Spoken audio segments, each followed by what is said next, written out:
Hello, and welcome to the Will to Power Hour. My name is Kyle, and I'm here to do the second episode of my solo show here on the Two Tongues network of podcasts.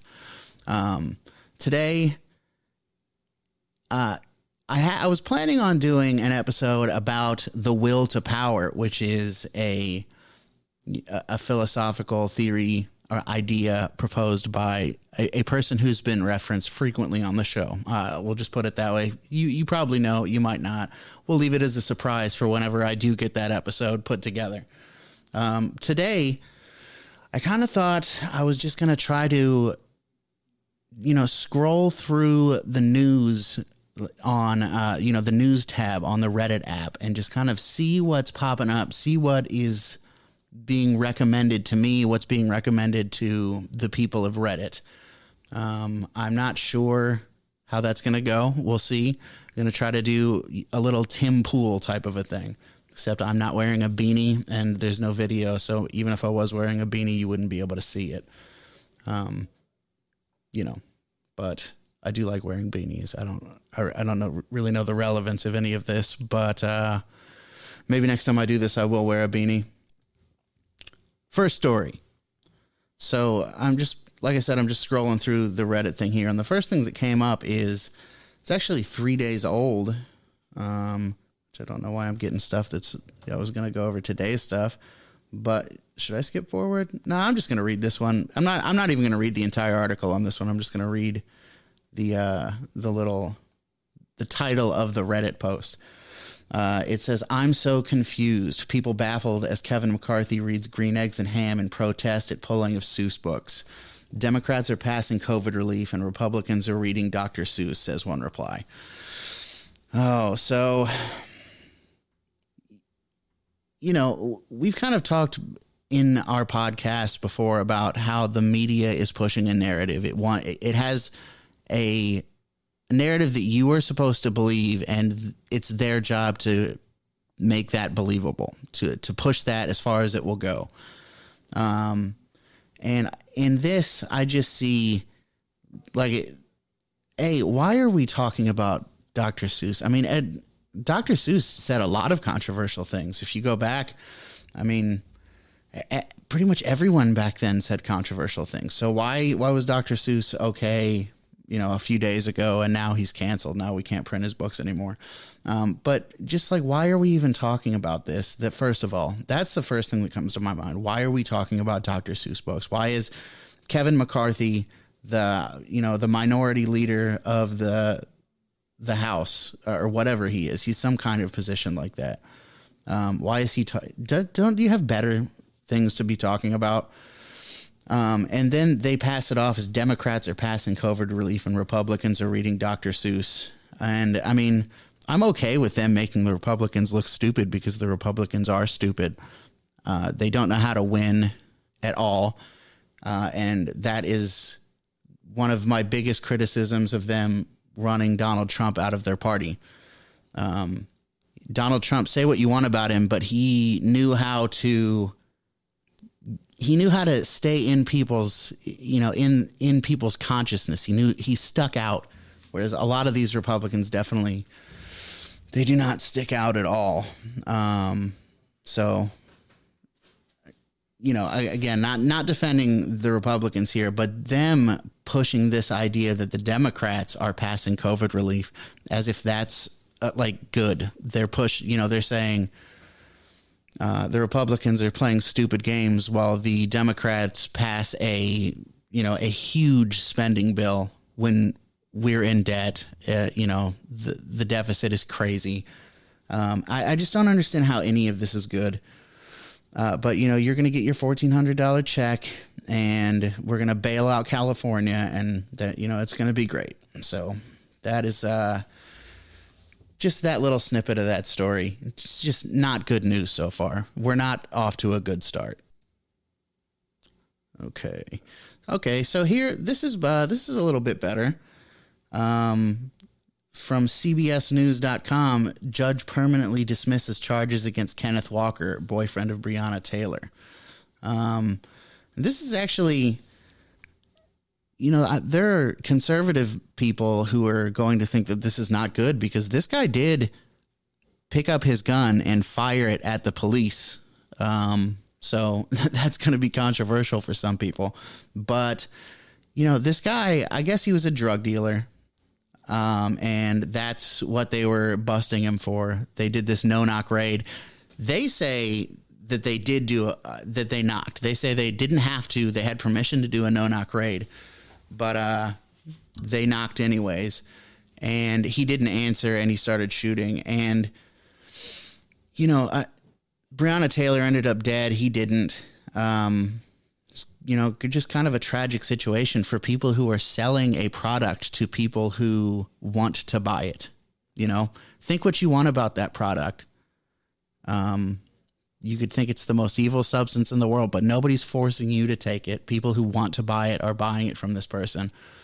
And for that, we, kick in doors and start. Although I guess this guy started shooting, or maybe he didn't start. I don't know. I forget. But I'll kind of see it here in a second. So, yeah, kind of reading through this here. Says that he was not even aware that it was the police performing a raid on his home. And, if you're a drug dealer, who knows? Who knows what kind of stuff you might be expecting? You carry valuable things. You have them with you. Who knows what kind of stuff you're on guard for. And then somebody kicks in your door, so, fires a shot through your door. I don't know. I think because these people are wearing some badge, you're not supposed to treat it just like a regular home invasion. If the cops are kicking down the door of like a child molester or something like that, then, then maybe you got something. They're kicking down a door trying to find a murderer. That's one thing. But if you're kicking down doors and shooting people's dogs and doing all this crazy stuff, killing people because people are selling drugs, I just think that you need to calm down. That is that's a crazy scenario. If these people are hurting anyone, they're hurting people who they're asking for the product. It's not like they're sticking the needle in anyone's arm. So that just all seems silly to me. But I think that's good news that they dropped the charges against this guy. And I think, honestly, that a big part of why they did that is probably social pressure. I don't think that these are lenient people. I don't think that they feel bad for the little guy a lot of the time. I think if they thought they could get away with hitting him with the book, they probably would have done it. But people are on edge right now about that sort of thing. And, that's good. I'm glad that this guy's not going to prison for defending his home, because if it was just a regular guy, I mean, he is just a regular guy, but by the normie's definition of a regular guy, just some dude sitting there watching TV and somebody, kicks in his door and starts shooting. It's not bad if that guy fires back and defends his home. I don't think it's bad that this guy did either. That's really all it boils down to for me. All right. So here we've got, again, not going to read the full article on this one. It's from Deadline.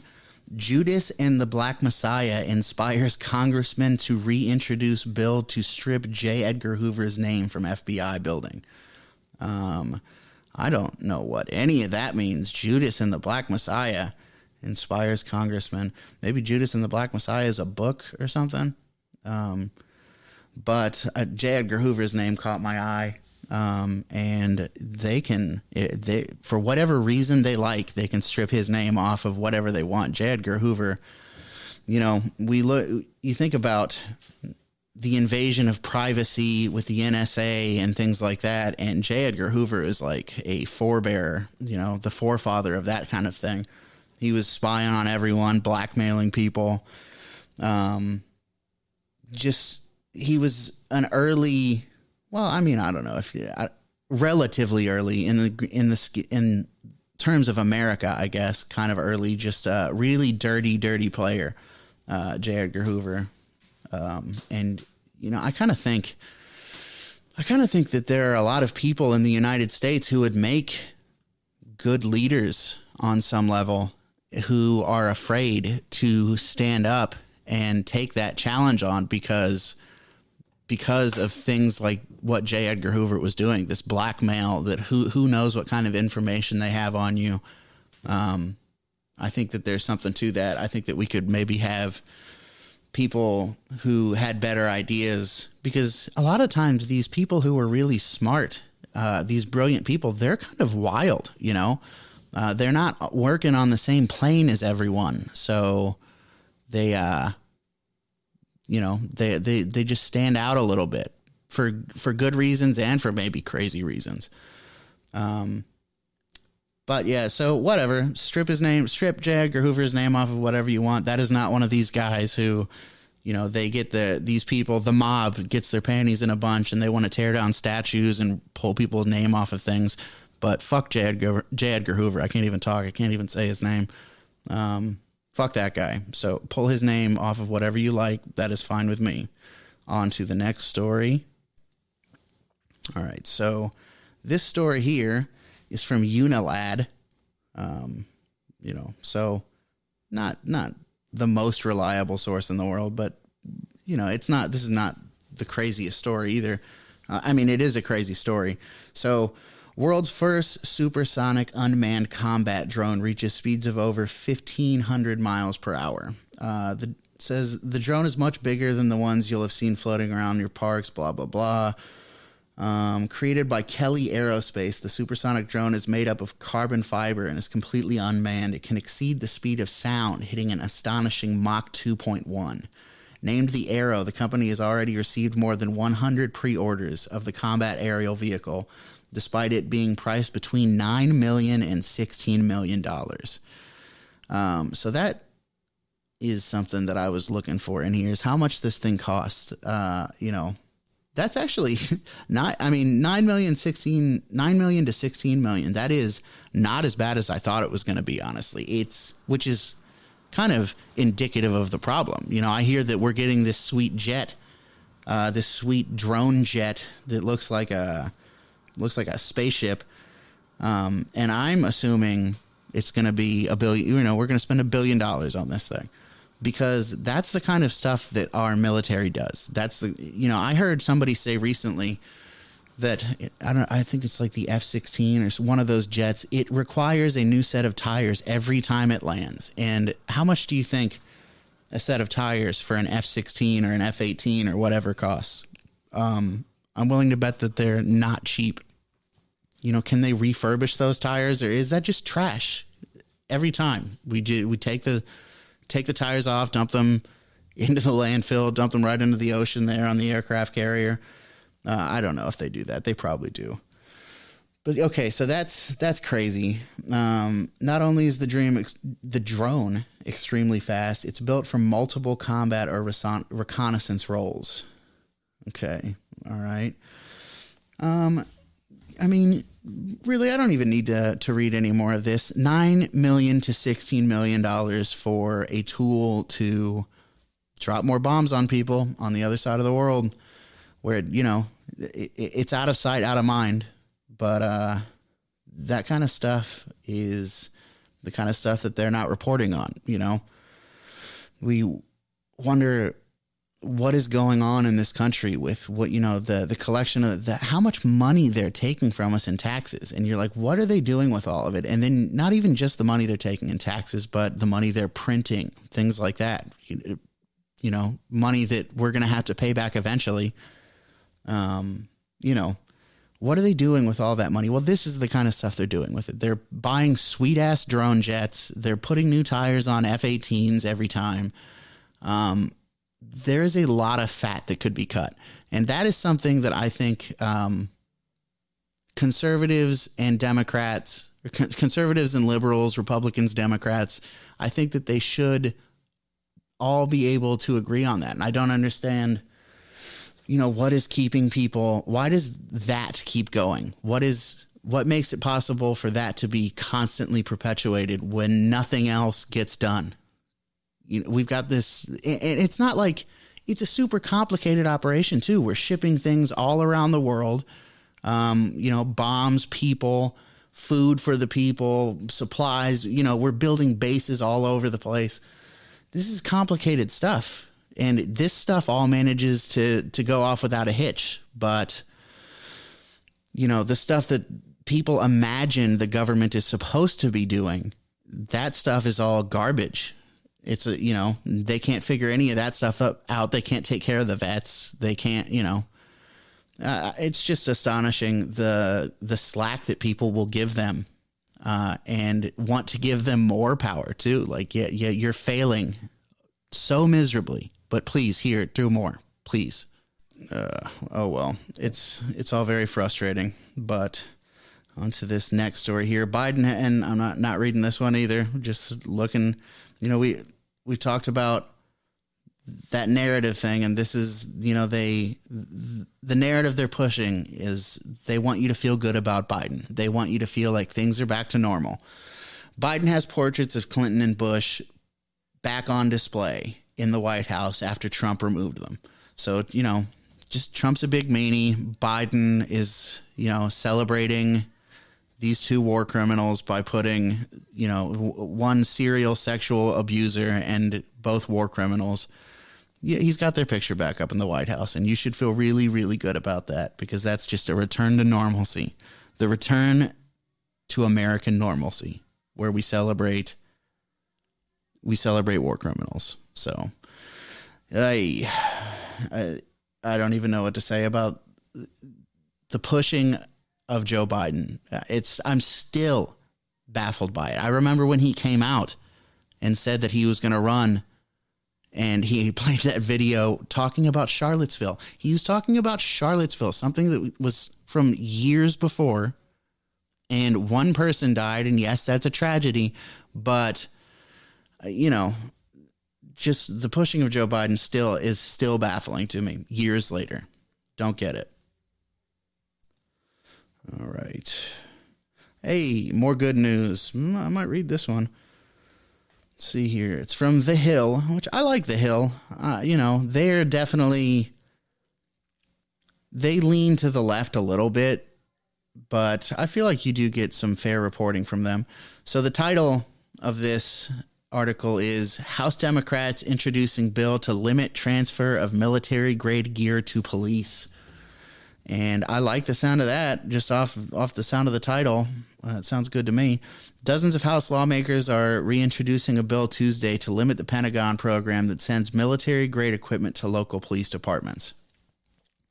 The bill, sponsored by Rep. Hank Johnson, Democrat from Georgia, goes after the items that destroy trust and endanger communities while allowing support equipment transfers to continue.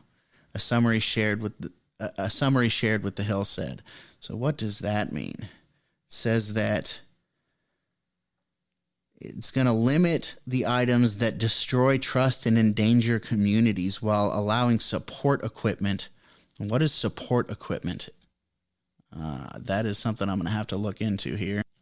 Yeah, so I just I hit the stop button there and peruse this article a little bit, and it doesn't really say what support equipment is. Hopefully that's just like vans, But it does say Johnson's bill would place much broader restrictions on the program. Specifically, the bill would prohibit the Pentagon from sending police departments controlled firearms, ammunition, bayonets, grenade launchers, grenades, including stun and flashbang grenades, explosives, certain controlled vehicles, including mine-resistant vehicles, armored or weaponized drones, combat configured or combat coded aircraft, silencers, and long-range acoustic devices, according to the bill text.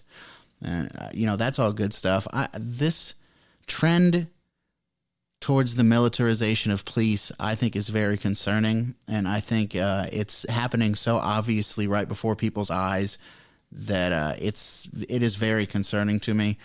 You look at the amount of power and the amount of leeway that these cops have, and it is very concerning. They want to make you feel like it's just black people that they're killing, they're killing black people, to be sure, but the way that they're, even if it was just black people, let's say that it was just black people that cops were killing, why would we want to be militarizing them then? If they had this grudge towards this one particular group, which is not true, they have a grudge towards anybody who, just pick a reason, okay? But even if it was true with just the one group, why would we militarize them? That doesn't make any sense. And this is the stuff that is frustrating. It's like they have these riots and they destroy people's lives and they're trying to make change and they get Aunt Jemima taken off the syrup bottle, but they're militarizing the police right in front of your face. Apparently the Democrats are doing something, although throughout this thing, there's a lot of references to the NDAA. And if you guys follow politics, you probably know what that is, the National Defense Authorization Act. It's something that they renew every few years, and it's got a lot of shady stuff in it, like being able to detain American citizens for domestic terrorism without trial, things like that. Lots of creepy stuff in the NDAA, and it, like I said, there's NDAA language littered throughout this article. So that makes me, I don't know, kind of concerned. It would also limit the reason the Pentagon can approve a transfer to counterterrorism. Right now, equipment can also be transferred for counter drug. Okay. Yeah, it says it's probably going to face an uphill battle in the Senate. So, I mean, a lot of these bills that get brought forward by the Senate and the House, a lot of them never come to fruition. They never become law. Actually, I really don't know how many that get brought forward become law or not. That would be interesting. But I know a lot of them do fail. And this one probably will. Or maybe it won't. And that, I mean, I don't know. Like I said, just on the face of it, that seems good. Don't militarize the police. That seems like a good idea to me. On to the next article. Not going to read this article. Just going to read the title and comment. After 2020 fraud, this is from the Palm Beach Post, just for anybody curious. After 2020 fraud claims, Donald Trump requests mail ballot for 2021 Florida local elections. So just trying to make Donald Trump look like a hypocrite because he wants to vote by mail, even though there is a huge difference between absentee balloting and mass mail-in voting. It's like a completely different program. And people have been pointing that out for this entire time, but they just still use the same old propaganda techniques. And I mean, Donald Trump is a hypocrite. Sure, don't get me wrong. Donald Trump's definitely a hypocrite. He said he ran on ending the wars. He didn't end any of the wars. He kept them all going. He didn't start any new ones, but he did just kept them all going. So he's a giant hypocrite. He continued what was going on in Yemen. If you guys don't know about that, you'll hear me talk about it again eventually, I'm sure. Terrible, terrible stuff, which apparently Biden ended. So we'll see. That, I don't like Joe Biden, but if he does something that I agree with, I can't not say it. And if he really put an end to what was going on in Yemen with us basically starving Yemeni children to death, that's fine. I think good job, Joe Biden. So that's, but anyways, Donald Trump is a hypocrite, but just like trying to make him look like a hypocrite for these the ballot thing, as if there's not a giant difference between those two things. But, what are you going to do? Another article from MSNBC. The magic is racism. Obama vet slams Lindsey Graham for urging GOP to harness Trump magic. So they're saying Trump magic, the magic is racism. I'm not even going to read that. That's ridiculous. Study suggests that the modern anti-vaccine movement is shaped by Christian nationalist ideology. No, I'm not going to read that either. Michelle Obama to be inducted into the U.S. National Women's Hall of Fame. Okay, let's read this. It's from Reuters, however you pronounce that. It's taking a little bit to load here. All right. Former U.S. First Lady Michelle Obama will be inducted into the National Women's Hall of Fame, along with 8 other women, including former Pepsi company CEO I can't pronounce that name, soccer icon Mia Hamm, NASA mathematician Karen Johnson, who died last year. Blah, blah, blah, blah, blah. Michelle Obama has emerged as one of the most influential and iconic women of the 21st century. The National Women's Hall of Fame. There's a National Women's Hall of Fame. Where is that building? What would be the best city for the National Women's Hall of Fame? It would probably be in like Portland, maybe. Well, I was gonna say San Francisco, but San Francisco is kind of a gay dude town. I think it kind of always has been. But maybe Portland, we'll say. That's where. And if it's not, I think we should start a GoFundMe and we should build the National Women's Hall of Fame there. What is the criteria?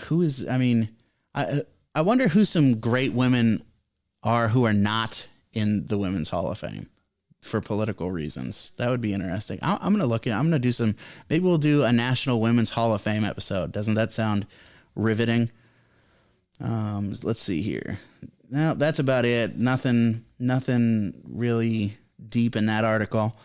I think they're just kind of pumping up Michelle Obama. Like they really want to build her up because I think they think she has a shot to, really go somewhere. I think that she might try to run for president eventually. I don't see that as unrealistic at all. GOP embrace of extremism began long before Trump. That sounds boring. Let's see here. What is going to be next? Bush and Clinton portraits back in the White House again. Pushing that one hard. Return to normalcy. Joe Biden's the good guy. Greta Thunberg says, here we go. Greta Thunberg says Biden isn't doing nearly enough on climate change. Again, not even reading this article. Just want to see what's going on here. And I think that's hilarious because Joe Biden, anybody on the left, you're never doing enough. You're never going to be touching enough causes deeply enough to please everybody. And now he's got the Time Person of the Year yapping at him, sending him mean tweets like a very immature 17 or 18-year-old with autism. I think she has autism. Does she have, is it Asperger's? I don't know, but she's given Joe Biden trouble. That's the bottom line. You can't please all of these people. And Joe Biden is not pleasing any of these people, to be honest. And I think it's funny that a lot of these people are starting to see that Joe Biden is not going to come through for them. That's funny. That I enjoy watching people, lose hope in the system and the idea that any of these people are working for them. That's good. Trump tries to redirect GOP donations to his political action committee after RNC rejects his cease and desist order. So Trump's telling people to donate to him as opposed to the Republican Party, which, fuck it. I agree. Don't donate to the GOP. I can't talk, but I don't like Trump either, but just let's mix things up. Let's make things, just get things crazy, make things interesting. Donate to Trump, donate to the Trump PAC, whatever the hell that is. Political Action Committee is what I'm pretty sure it stands for. Yep. Same thing. GOP largely silent after member speaks at white nationalist event. Okay. Let's see what this is all about. I think I know what it's about. Yep, right there. First words in the article. Nick Fuentes is far from a household name in the United States, and all things considered, that's a good thing. So that's the first sentence. So this is an article, I guess, who is the U.S. Senator, I think, was it, who spoke at... So Nick Fuentes is a controversial young man on the internet.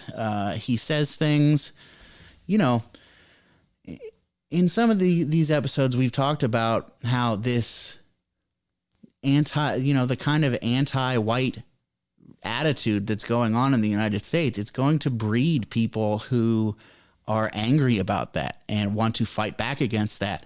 And Nick Fuentes is, he's kind of, that's where he's coming from. He's a person who is shamelessly advocating for white people. And that really pisses a lot of people off. And does he say things that are controversial? Yes, he definitely does, but he does it intentionally. So it's hard to, I've listened to him talk, and he says a lot of things that are fine, but then he'll say things intentionally to get people worked up. And I'm not even saying that he doesn't necessarily believe the things that he's saying, but he just finds a way to say it as inflammatorily as possible. I don't even know if inflammatorily is a word, but you know what I mean. He's trying to get people worked up. So that's what Nick Fuentes is all about. He has said some very controversial things, and he says that he was joking when he was saying them. But I'm not disavowing. I mean, whatever. I've heard some of the stuff that he said, and some of it he was clearly joking. Some of it he's asking questions about stuff that you're just not supposed to ask questions about. You're not allowed to think about these things unless you think what has been laid out for you. So he's definitely one of these people who is persona non grata, like Alex Jones. I mean, he still has.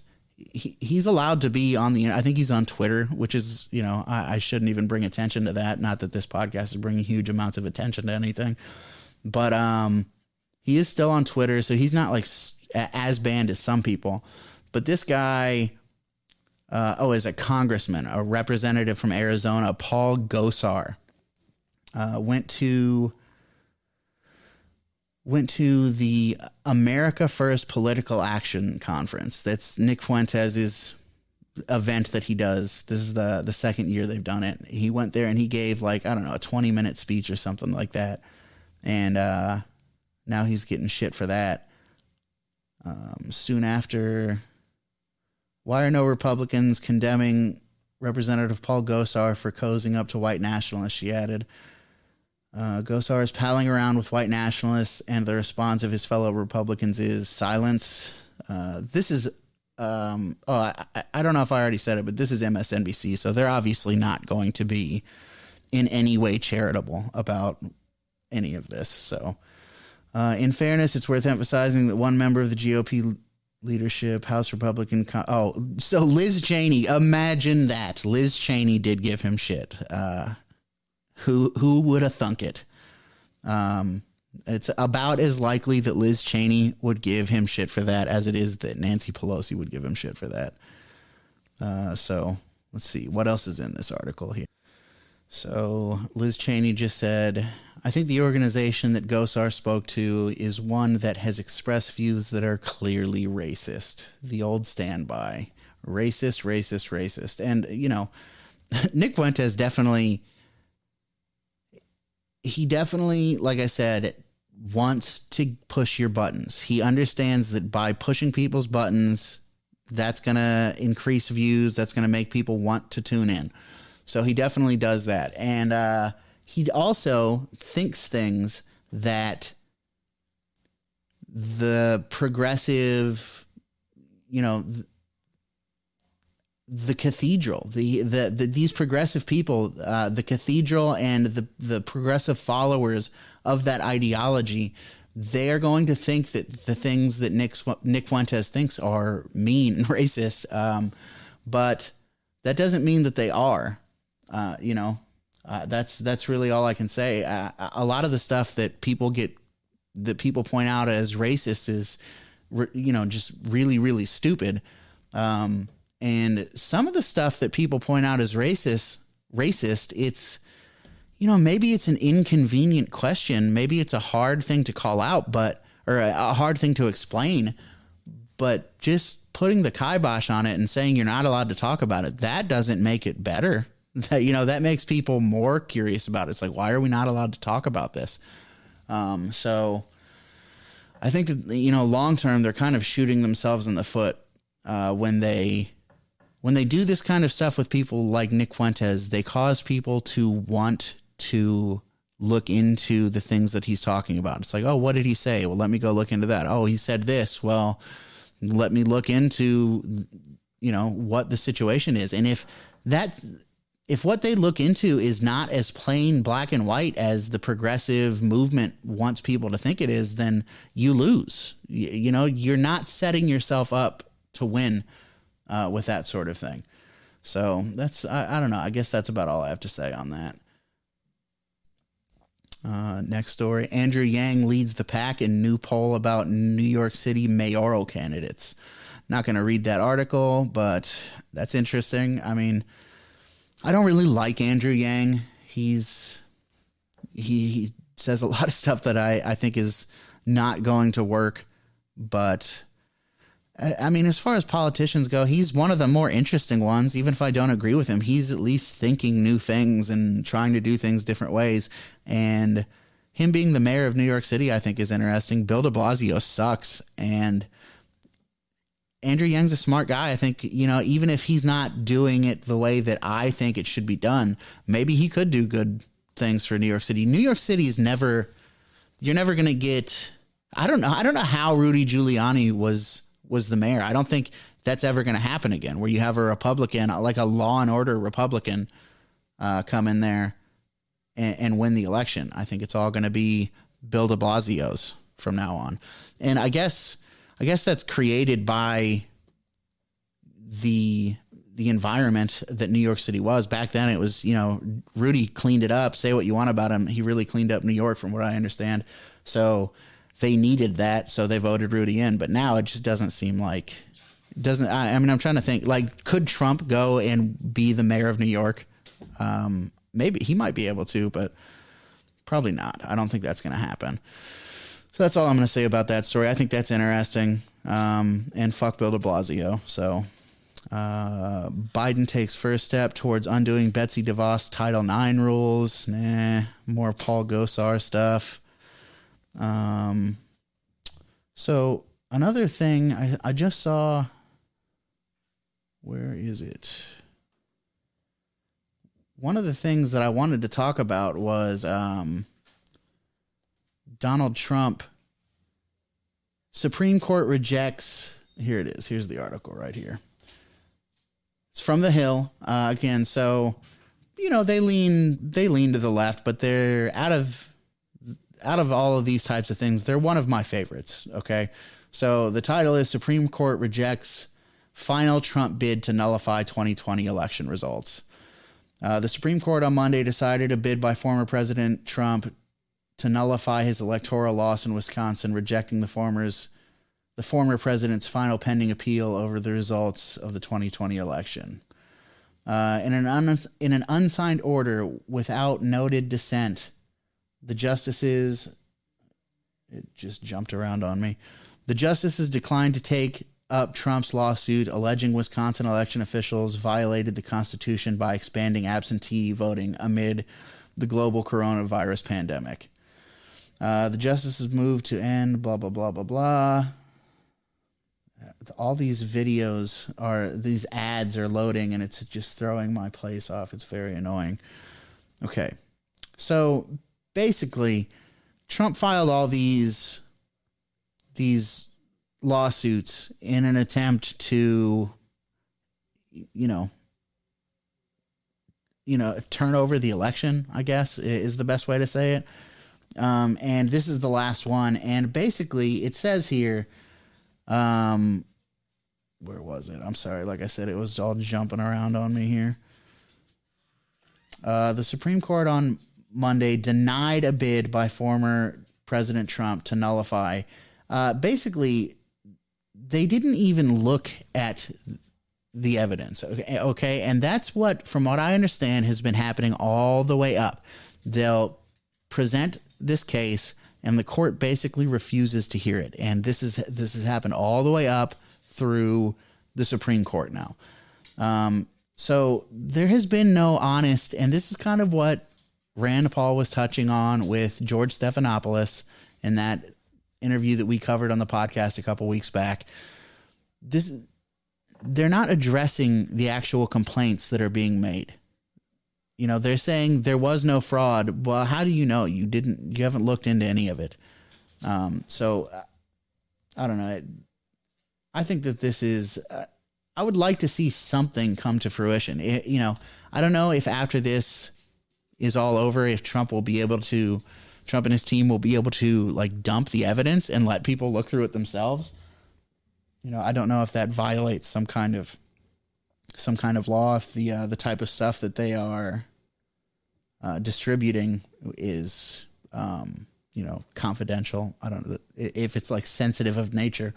So that probably won't even happen, but I would like to see something like that happen, like the 9/11 commission report, or what happened with Robert Mueller over Trump's non-existent Russia controversy. I would like to see something like that, because they've made a big deal about the sanctity of our elections. And, I just don't understand how they expect people to trust that. What's that word? How I don't understand how they expect people to trust that process after this. It seems like it's going to be forever tainted to me. Like regardless of whether Trump is lying or not. I mean, he was the sitting president, and there definitely seemed to be a lot of fishy stuff going on. So it seems to me if you want to protect the sanctity of democracy and keep people's faith in democracy going, you have to prove to them that this is a democracy. And I think that you kind of have to show your hand for that. You got to let people know what you're working with a little bit. Some legal scholars believe that the January 6th insurrection at the Capitol dissuaded the court from taking up disputes related to the 2020 election over concerns that it could fuel false claims promoted by Trump and his allies that the election processes were illegitimate. So to keep people from getting worked up about the fact that this process was illegitimate, we're going to not investigate the process. We're not going to investigate the claims of fraud. I think that is counterintuitive. I don't think that that's going to work out how you want it to. It doesn't for me. And the thing that I want to end on in talking about this is in that little paragraph, the first sentence. Actually, it's really only one sentence. It's just a moderately long sentence. The first part of it: some legal scholars believe that the January 6th insurrection at the Capitol dissuaded the court from taking up disputes. So calling it an insurrection, and I've touched on this before, it's maddening the level of propaganda that they're using by continuing over and over and over again to pound this into your head that this was an insurrection. If this was an insurrection, why didn't they bring guns? If this was an honest attempt to overthrow the United States government and prevent Joe Biden from being sworn in, why didn't they bring guns? These Trump supporters are notoriously gun crazy people. Why didn't they bring them? If they were going to overthrow the government, why would they not have been armed? What doesn't that make you wonder what was going on with that January 6th thing, where people just walked into the Capitol building? I forget what it's even called. I'm drawing a blank at this point in time, but they just walked, leisurely just kind of walked. The cops even moved gates and stuff like that. Just let them right in there. You got the guy in the Viking outfit sitting up there where, what's her name? Kamala, however you're supposed to pronounce it, right in her seat, right in old Mike Pence's old seat, just chilling with his very conspicuous like Norse mythology tattoos, looking like a Viking. It seems like political theater to me. I think that if those people would have taken it down the road and gone to the Federal Reserve building in Washington, D.C., I don't think that it would have ended up quite that peacefully if they had rushed that building. Something tells me, or even maybe take it to the White House. If they had tried to rush the White House, would it have been as peaceful? Would they have been let in?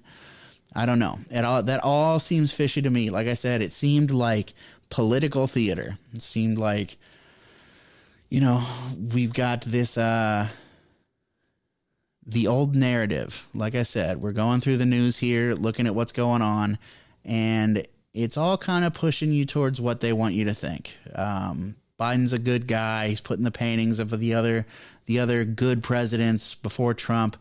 That is something.